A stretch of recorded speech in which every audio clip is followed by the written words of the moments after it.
Things you should know this week. Absolutely nothing. Small reminder, if you are at Vody, Miss Grace's funeral is going to be on the 8th. The Vody funeral is on the 8th. So please remember that. If you have any questions, see Bev Morrison or me. That's all I've got, unless anyone has an announcement they forgot to send me this week. In the back there, Eileen. I was going to say 2 words. Meatless Monday. Yay! Yay, Meatless Monday. So Meatless Monday is this Monday. What time? 5 o'clock over in Waters Hall. Cinco de Mayo. All right, we'll be there, be square, Meatless Monday. And I will turn this over to Serena.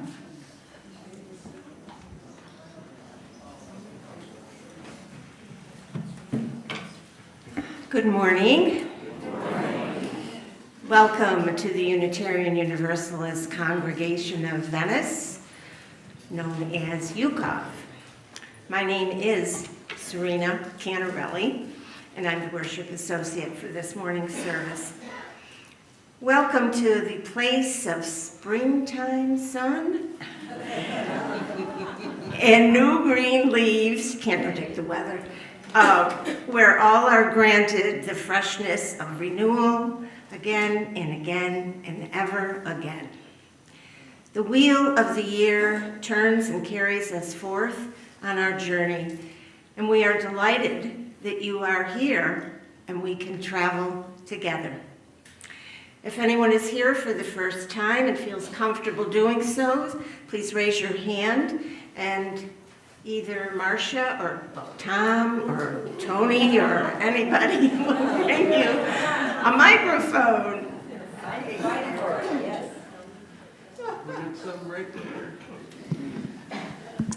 Good morning. My name is Krista Robichaud, and I just joined in Concord, New Hampshire. I am visiting my dad, and I will be heading back to New Hampshire tomorrow. Did you want to? No? Okay. Anyone else new today? Here for the first time? Okay. How about people who are leaving soon? Thank you. Susan Cameron, I'm heading back to North Carolina on Wednesday, I think. But I wanted to take this moment to thank Marcia and Jan and Nancy and Lisa for all the hard work they've done with the choir this year. It's been a lot of fun, and I've enjoyed being part of it.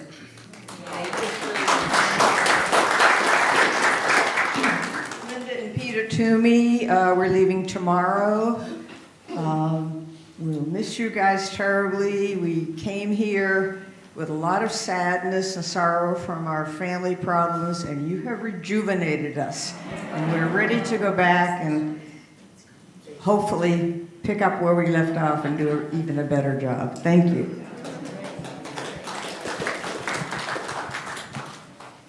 Anyone else? Everyone else is staying. Good. We are now entering the sacred space, so please silence all electronics you may have here today. I haven't done mine yet.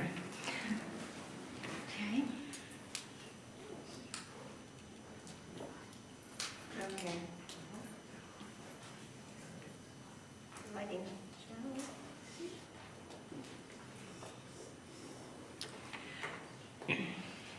The lighting of the chalice. Irish poet Dennis Florence McCarthy writes, my heart is weary waiting for the May, waiting for the pleasant rambles, where the fragrant hawthorn brambles, where the woodbine alternating scent the dewy way. My heart is weary, waiting for the May. We light our chalice today, and we honor the joy of spring and the freshness of life. Lisa? Hi, there's a change in the program. I'm going to be doing for the prelude Mozart's Allegro from the Sonata K283.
was kind of fun while I was planning this week's service. I was thinking about all the times that I had seen a maypole in popular culture and thinking about the cartoons, the occasional movie, and they all have the same imagery.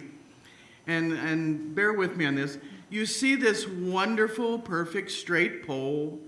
It has beautiful ribbons coming down from it in lovely, usually pastel or vivid jewel colors.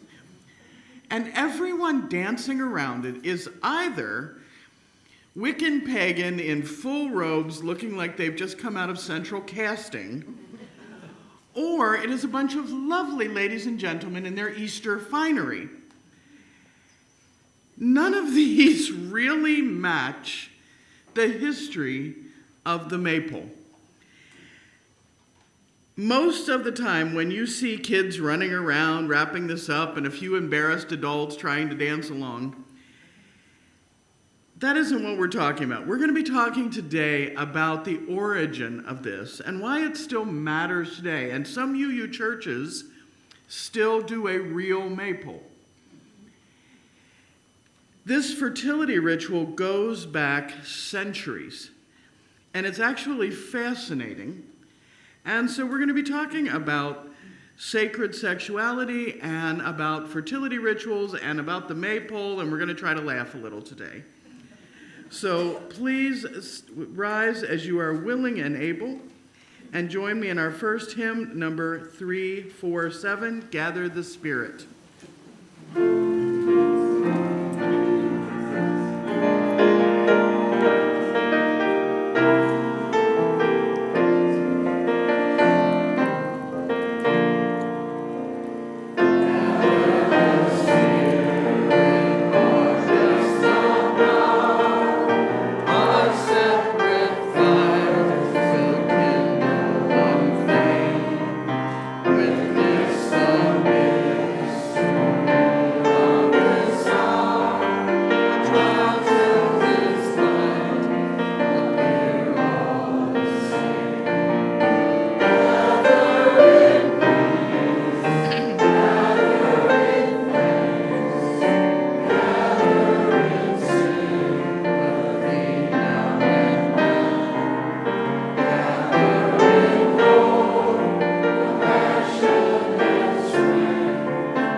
Have our spotlight on social justice.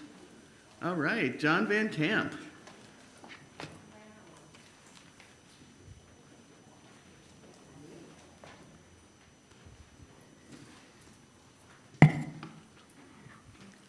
Good morning. I'm John Van Camp, and along with Brad Harden, who couldn't be here today, but he and I have been the co-chairs of the social justice team. In researching the relationship between Unitarian Universalism and social justice, I turned to Wikipedia, which says that UU is a liberal religious tradition characterized by its commitment to theological diversity, inclusivity, and social justice. We know that two of the UU core values speak to social justice. First, UU congregations covenant to affirm the inherent worth and dignity of every person and to promote justice, equality, and compassion for all human relations. Second, UU strive to create a world where everyone has the opportunity to thrive and live a life of dignity. Here at UCOV, we have a deep, long history of being involved in social justice, led by Kendra Muntz, Brad Harden, and many, many others. More recently, the team started convening in 2023, and we adopted the following mission statement. So this is the justice mission statement of UCOV. As members of UCOV, we pledge to engage in civic responsibility, to speak out against harmful words and actions and political influences that deny individual freedom and dignity to every citizen. We further pledge to raise the visibility of and educate the community about these critical issues and to build coalitions to support these principles. The team began to examine the myriad of issues of concern that challenge UU values. Serena Canarelli prepared a list of 8 major issues of concern, ranging from gun violence to book banning to women's health care, immigration, separation of church and state, and more, which we all reviewed and adopted. We agreed as a team that we would support the work of any member who wanted to take on one of these issues. Toward that end, over the past 2 years, we supported the work of the Immokalee farm workers led by Pat Wellington. We protested against gun violence led by Mo Morrison and Serena. We addressed the anti-gay policies of the Sarasota School Board, where many of us testified. We sponsored the Right to Read Festival, All Books for All People festival here on UCOV grounds, attended by 800 people. We led a UU vote challenge to other congregations, which, by the way, we won. We sponsored the Venice Pride Festival and the MLK Parade and celebration in Punta Gorda. And, led by Brad, many letters to the editors have been written. As we began planning the Right to Read Festival, Kim McHugh encouraged us to use the power of convening, and we invited other groups to join us. So 12 groups, faith-based and nonprofits group, joined us, and we held that phenomenal Right to Read Festival. Since that time, the Alliance is now 21 members, and our goal by a year from now is to double that. The momentum we were gathering, however, was shattered by the cultural tsunami of the 2024 elections. For many of us, this resulted in a period of grieving and soul-searching. Members needed time to cry, to heal, to reflect on where we were and when we were ready to engage. We worked with Reverend Amy to hold a series of 3 listening sessions for members to grieve and to begin to think about how we want to move forward. UCOVers were invited to a call for action meeting where issues were to be defined, and 2 issues emerged. The first, women's health, led by Ellen Higdon and Reverend Amy, and the second, the separation of church and state and the rise of Christian nationalism. Our team has supported the Suncoast Citizens for the Separation of Church and State, led by the co-chairs Rich and Serena. And wow, what an event they just put on, which was attended by 250 people to listen to Amanda Tyler and the four pastors on the reactor panel. And I must say, our Reverend Amy was the star of that.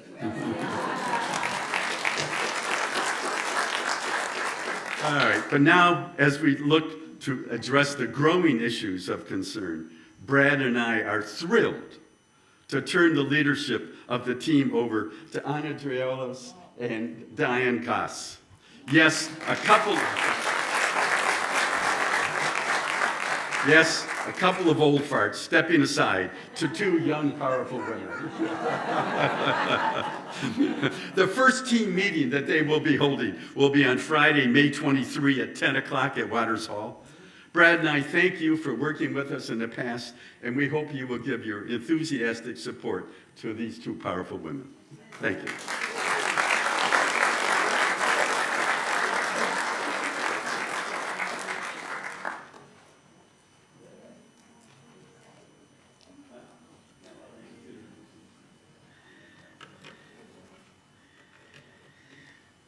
Thank you to everybody who has been engaged in the wonderful social justice work of the last year or two, and I look forward to getting to work with you all over the next year or two.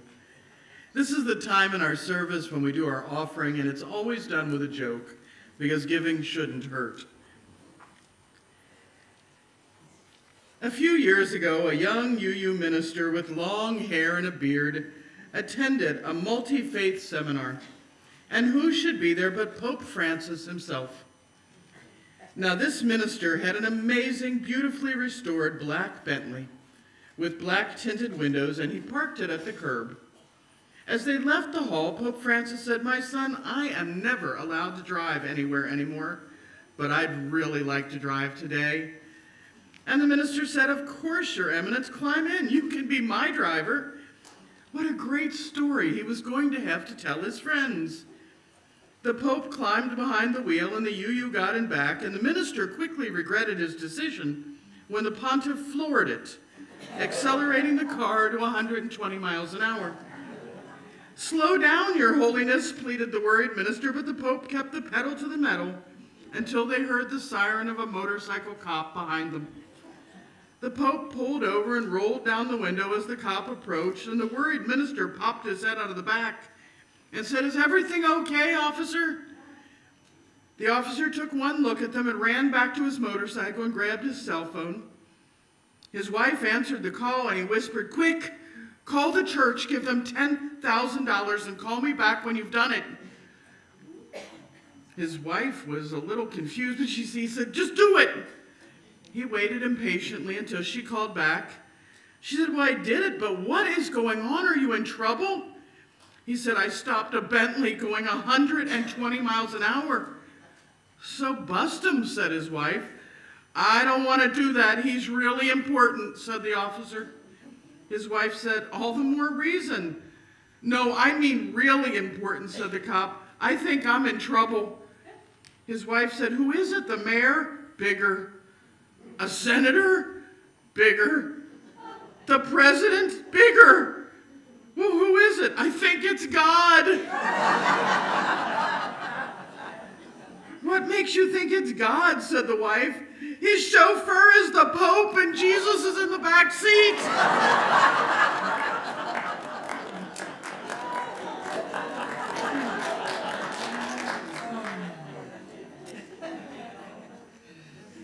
This joke was written with full knowledge that Pope Francis did indeed have a lead foot and was known for it, just saying. As the new Pope has not yet been named, and none of you have a Bentley, the morning offering will now be given and gratefully received.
Thank you all so much, not just for these gifts today, but for everything you do for your community. Because it's as a community of human hands and human hearts that we come together here to bear witness and to minister to one another as we struggle with life's sorrows and we celebrate life's joy. At this time of sharing, you can raise a hand and Tom or Tony will bring you a microphone. So if you have a joy or a sorrow to share, please raise a hand. Hello, I am Sue Crawford, and I have great joy.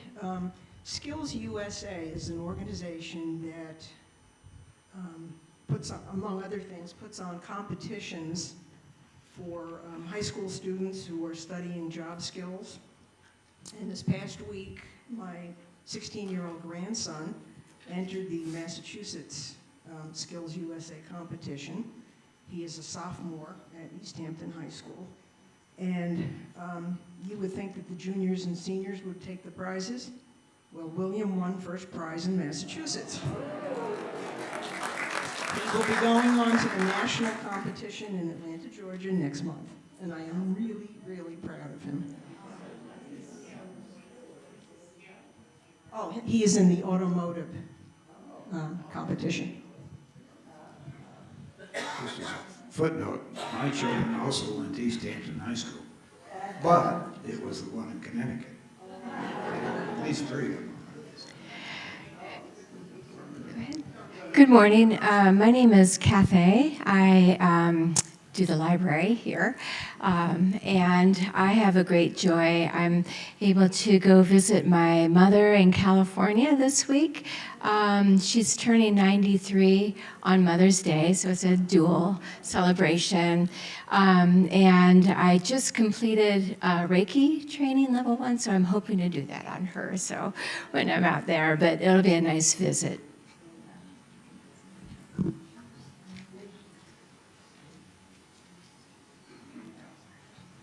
Hello, I'm Donna Jewett, and I have a great pleasure to just invite you all to look around the grounds here, walk around and look outside here. we have the swallowtail, we have the monarch butterflies, there's a whole bunch of them just eating all of our goodies here. And if you look out the window here, I'm sure you'll see lots of butterflies and birds go by. It's our pollinating garden. And if you wander down behind Astrolinder, you will also see we have strawberries, we have cucumbers, we have scallions, we have all kinds of lettuce growing there. And we have a starfruit tree, we have a banana tree, we have chaya, we have all kinds of goody stuff that you're invited to come help yourself, because this is a learning garden about edible garden, and we invite you to learn with us and grow your own food if you want, because guess what? It's all getting expensive, and it's a great way you can do something and help the earth at the same time. And I thank my green team, especially Kim, there's a whole bunch of you here. Sue, that helped to water this, and Olga, and we just keep this going, and we invite you to join us, because this is something we can all be part of. And I say happy spring, and so glad that we have this garden with us. Thank you.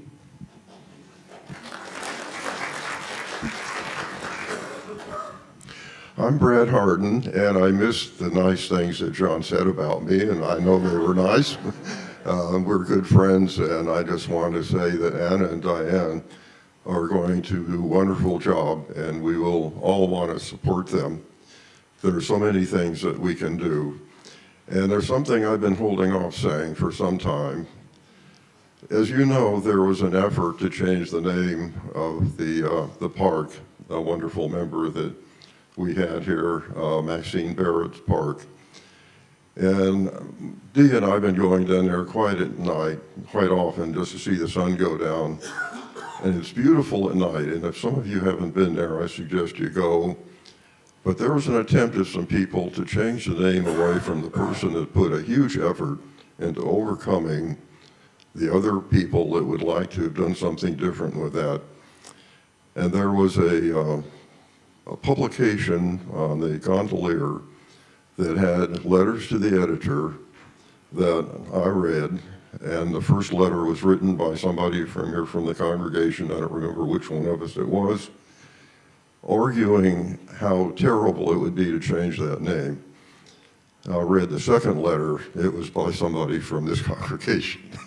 And so what I want to say is that it's wonderful how we do have people here that responded to Kendra Muntz's request that we do something about it. There must have been 5 letters, all from this congregation, and sure enough, they decided not to change the name. And I think we deserve a lot of credit for that and the people that did it. We've got a lot of good things we can do in the future with Ann and Diane, I'm sure. Thank you.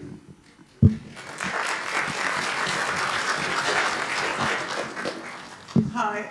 Oh, I also have a joy. I'm Pam Palmer. I just want to, for all you people who love the Peter Mayer song Blue Boat Now, it is now out as an illustrated children's book, which I sent to my grandniece, and she called me and said she absolutely loved it. Good morning, Diane Waters. This past week, Kathy and I were very fortunate to go to a concert locally, and it included a pianist and a cellist. It was beautiful. But after the concert, Kathy and I both looked at each other pretty much spontaneously and said, "Oh my gosh, Lisa's so much better." We just wanted to share our appreciation that you're a part of our congregation and that you do your beautiful work every Sunday.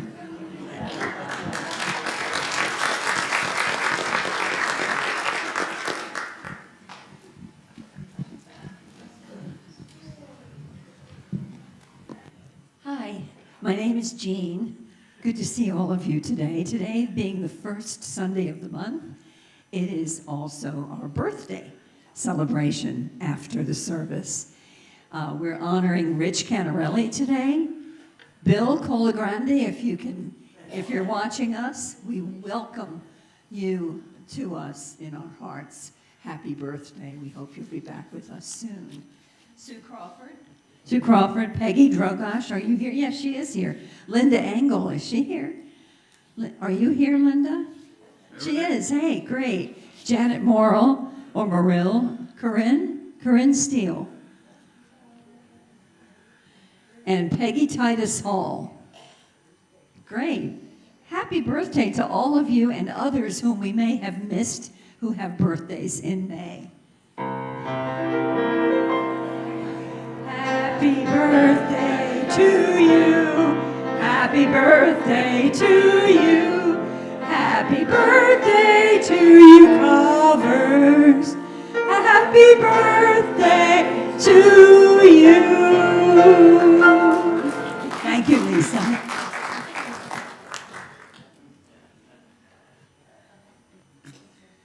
May the love of this community hold all who need love and concern, and may the light of our community shine on the broken places of the world. May we never look away when we are needed. May those who are grieving be comforted, and those who are tired find rest. May the broken places be healed, and may those who are filled with joy and laughter be abundant.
first reading today is a brief history of the Maypole dance by Petrie Shaw.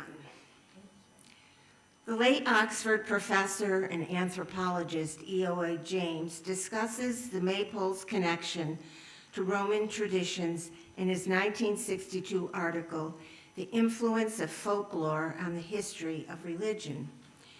James suggests that trees were stripped of their leaves and limbs and then decorated with garlands of ivy, vines, and flowers as part of the Roman spring celebration.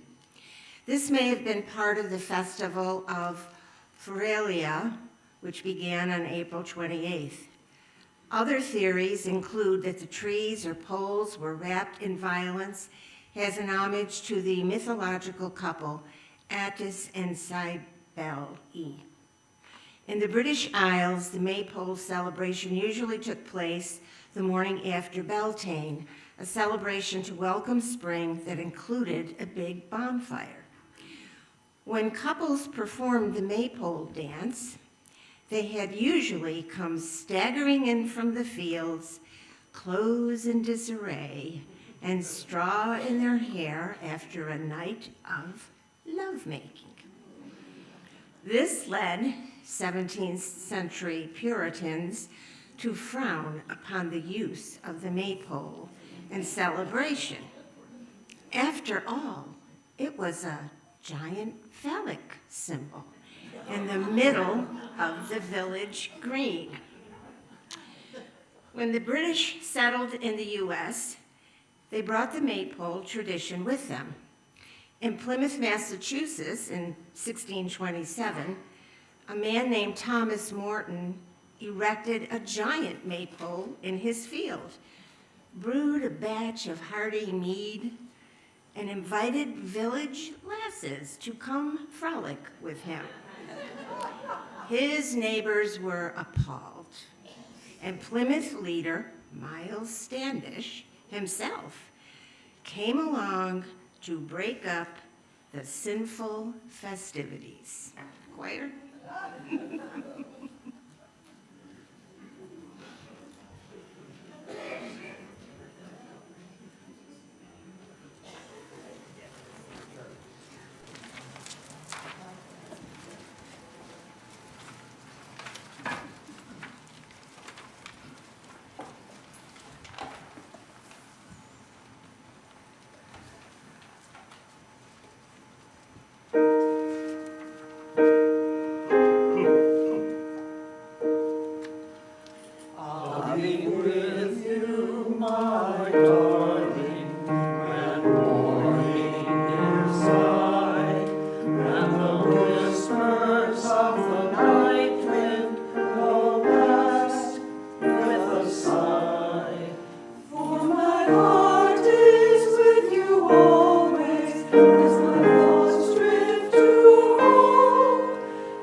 meditation this morning is from What Can We Learn from Spring's Power by Kathy Rion Starr. These lives we hold so much beauty and so much pain, and we, like each of our ancestors across the millennia, seek to live them fully. We seek love. We seek to appreciate beauty. We seek solace and healing. We seek to hold fast to the core goodness of this world and to amplify its abundance. We seek one another, for no one can do this alone. Holding these words in mind, please join me in 1 minute of silent thought, meditation, or prayer.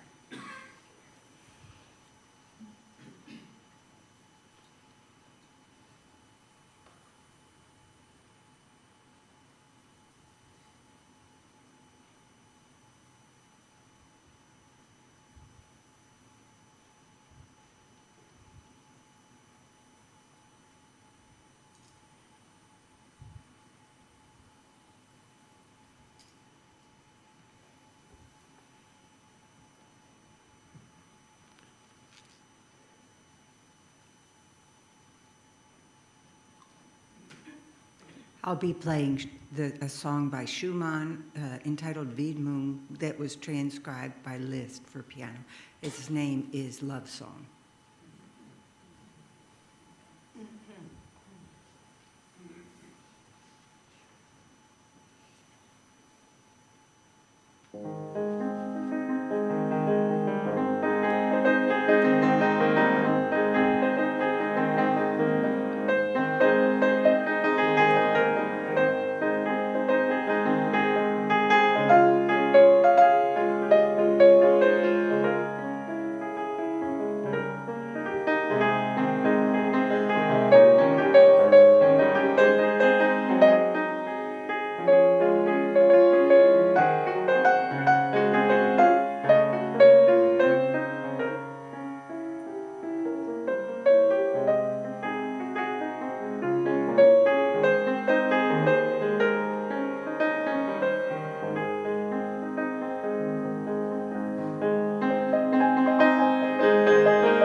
best piano teacher ever.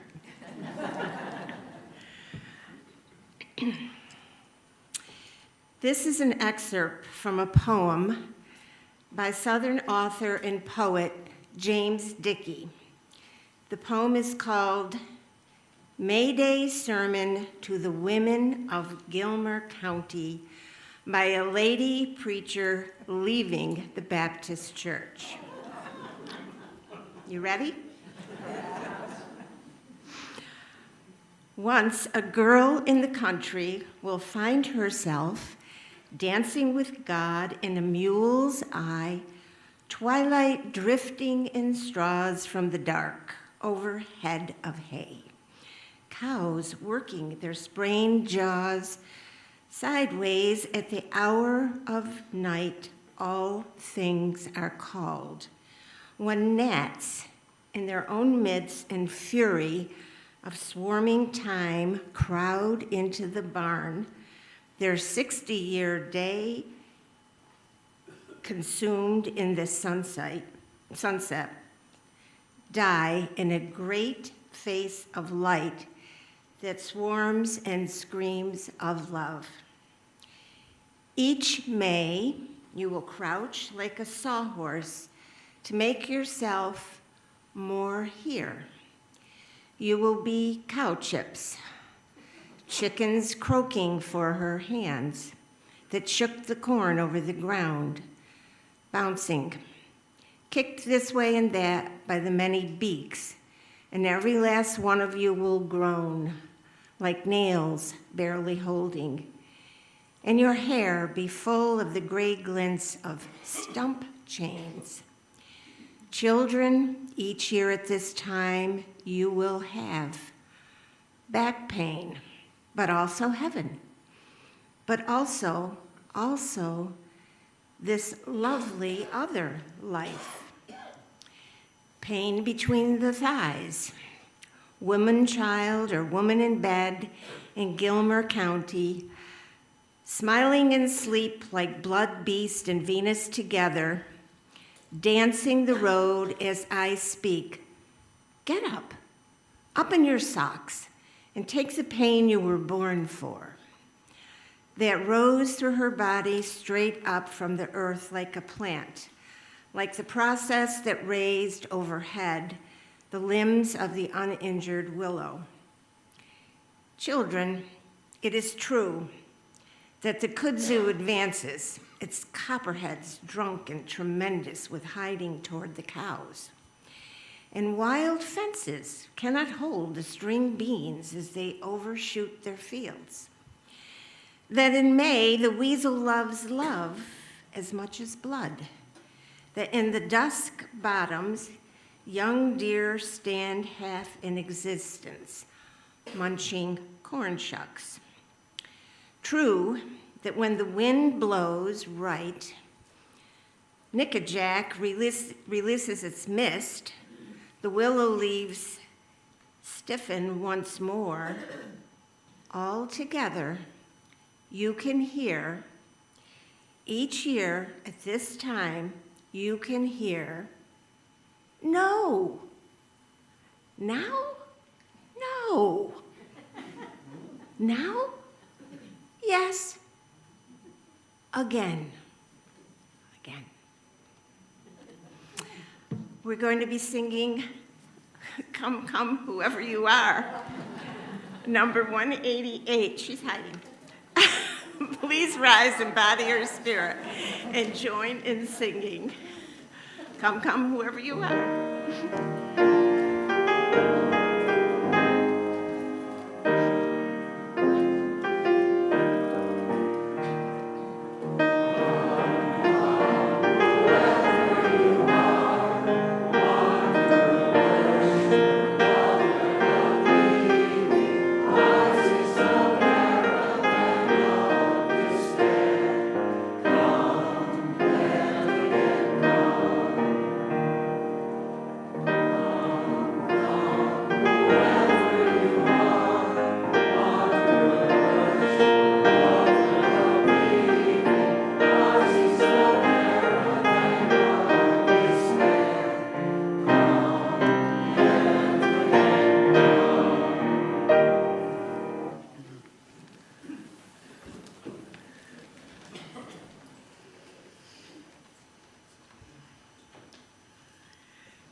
Every Easter season, I want to ask people, can you explain to me where the duckies and the bunnies and the chickies and the eggs, where exactly do they come into the whole Jesus story?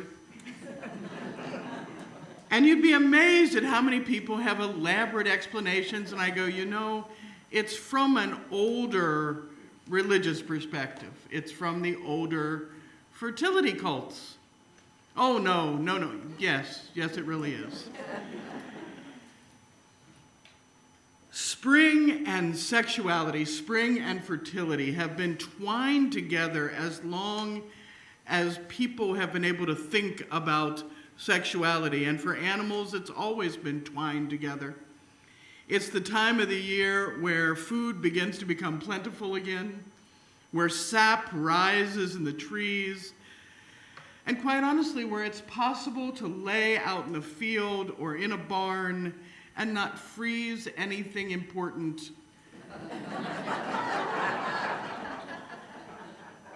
The pagan wheel of the year is tied into the natural seasons of the year. So May Day, or the Festival of Beltane, or Walpurgis Night, it doesn't matter what you call it. It's the spring fire festival. It's the festival where tall birch maypoles are erected, spewing ribbons from their tip, and children and grown-ups are shown how to dance around in circles, wrapping the streamers as they go. Those familiar with pagan rituals in general and fertility rituals in particular will unceremoniously tell unsuspecting innocent bystanders that the dance is a symbolic ritual of copulation between the goddess and the god. The ribbons of the Earth Mother's power wrap around the giant phallus of the god, and it's amazing that sacred sexuality is celebrated on May Day even today. It's still there. It's just hidden under a load of nicer ways to say that. When we look back toward its origins, we can see that there's a lot more than just a group of people dancing around a 20-foot tall wooden pole being passionate with the ground. It is a celebration of positive and negative energy coming together. And negative isn't negative in the sense of bad. I wish there were different words for opposite kinds of energy. Hard and soft, dark and light. These festivals are times when opposites come together. A male child is born of a female body. A god dies and is born again. Winter goes away and spring returns. Fire consumes, but yet provides the warmth to live. Humans have always found the sacred in these moments of transformation. On the wheel of the year, May Day is exactly opposite Halloween or Samhain. And Samhain is the pagan New Year, the festival beginning the dark half of the year. Well, this is the festival beginning the light half. The pregnant goddess reincarnates herself in the dead of winter to become the maiden, ready to start the cycle of life again. Samhain celebrates the completion of a cycle. All the harvest is in, you're ready for the dark time of winter. Beltane celebrates the beginning, life and hope and greenery. So the Maypole ritual, with or without ribbons and dancing, goes back to Druidism long before Christ. It may go even further than that. The Celts believed that the trees had human spirits, and they revered certain special trees. The most sacred trees of Ireland were old sacred trees. And there were often social and ceremonial meeting places for a tribe or a village. The trees were usually right in the middle. According to the oral lore of Ireland, the 5 sacred trees were the Ash of Tortu, the Bole of Ross, which is a yew tree, the oak of Munga, and the ash of Dathai, and I hope I'm pronouncing that right. These trees were associated with the 5 Irish provinces that were in existence back then. And they were supposed to be a conduit between the physical and the spiritual worlds. And as villages rose over time without ancient trees of their own, villagers would bring a maypole from the wood and erect it the night before the Beltane ceremony. It didn't matter what the wood was as long as it was big and tall and straight. Usually was made out of birch because that was what was there. The ribbons and garlands were added to the ritual centuries later to help guide the energy to penetrate the earth where new life would grow. And the energy of the twirling dancers added to all of it and made visible the new energy coming from the spiritual world. So all this is just a bunch of symbol to identify what actually happens every spring. It's the season of babies being born. It's the season of feeling warm after months of being cold or tired or rainy. And the colors of these ribbons are actually important. The green symbolizing fertility and growth, masculine energy, luck. White to welcome cleansing and peace. Red is strength and heat and passion. Yellow ones bring joy and energy from the sun. Purple or royal blues strengthen the conduit by representing the earth. Pink, the power of the divine feminine, of birth and sensuality. And traditionally, kids or Morris dancers would weave in and out around the pole. And it would create a pattern that witches or wise women would use to predict what kind of harvest the village was going to have. Of course, it never hurt that the witches were the ones telling you where to dance. So they were pretty sure of how this pattern would come out.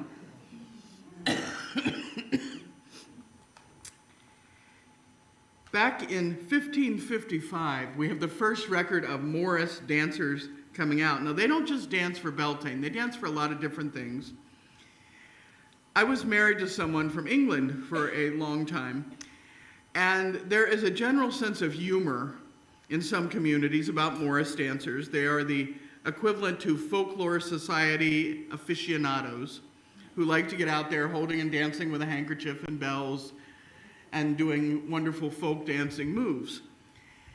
However, having met Morris dancers, they are usually really good at what they do, having a lot of fun, and nothing to really laugh at. They're a heck of a lot more athletic than most people I know. Morris dancing is a set of folk dances designed to keep the old ways going. So what do we care about this whole Maypole thing other than as an interesting story? It becomes relevant when we think about connection to the earth. If Easter is a holiday of rebirth, and it was probably put on top of older pagan holidays, rising up from endings and bravely going forth again, then Beltane is a time to do something with that new life, to act on possibilities, to rekindle fires that we've let sink into ashes. It's the day that possibility becomes action. May Day is a celebration of sacred sexuality. Not just human sexuality, but the fertility of the renewing earth. It's a celebration that invokes, offers, and asks blessings on the creation and renewal of life.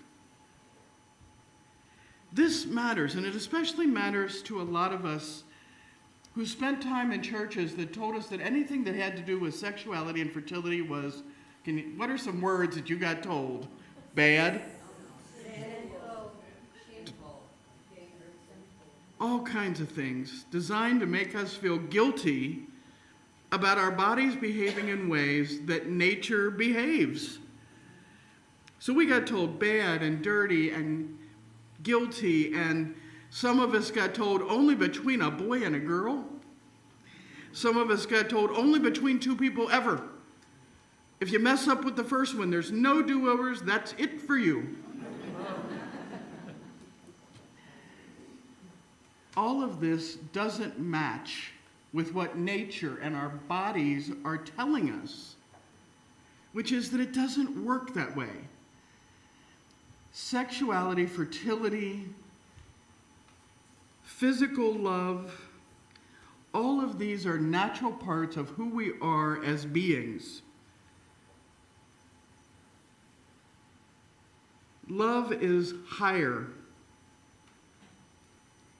It's the head and heart aspect, other than just the physical drive, more than just a desire to procreate. It's the desire to love life, to protect life.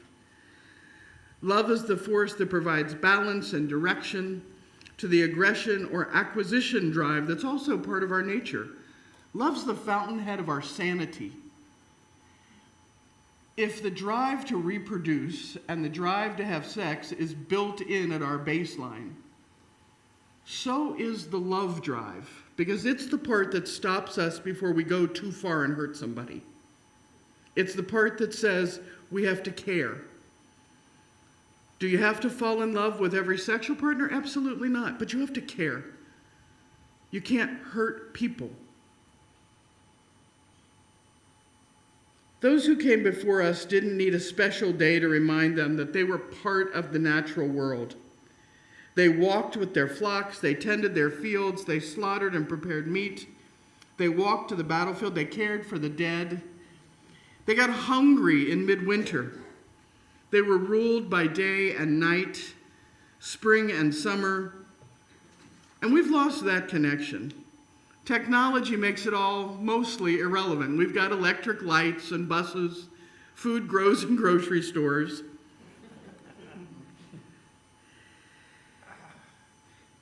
The fixed solar calendar actually made seasons fairly irrelevant. We know what day it is. We don't have to keep count from a certain point.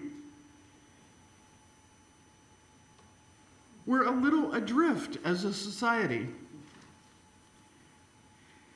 We have house pets and house plants. We haven't seen livestock for most of our lives. But May Day is a reminder that we're all still part of something bigger. No matter how disconnected you get, you are still part of the natural order of things. So May Day comes and we kindle our fires all over.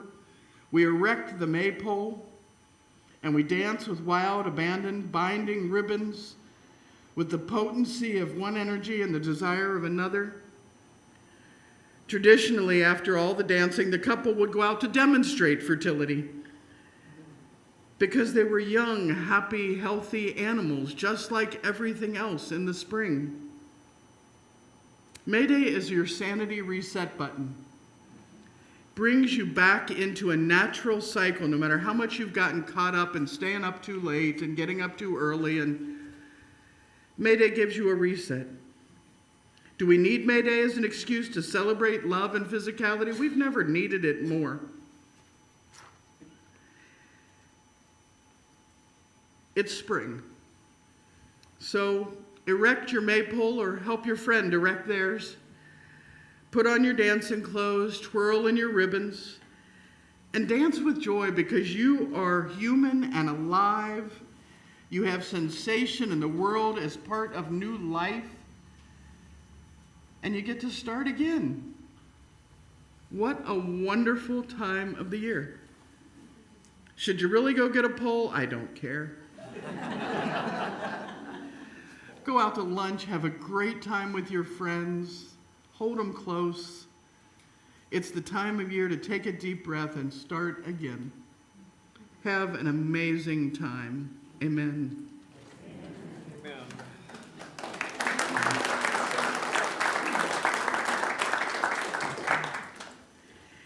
We extinguish this chalice, but we know that we carry its light in every breath of sun-warmed air, springy rain, and fast-flowing breeze. Please rise in body or spirit and join in singing our closing hymn this week, Number 30, Over My Head. We're doing verses 1, 2, and 4.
Of the year turns and we go with it.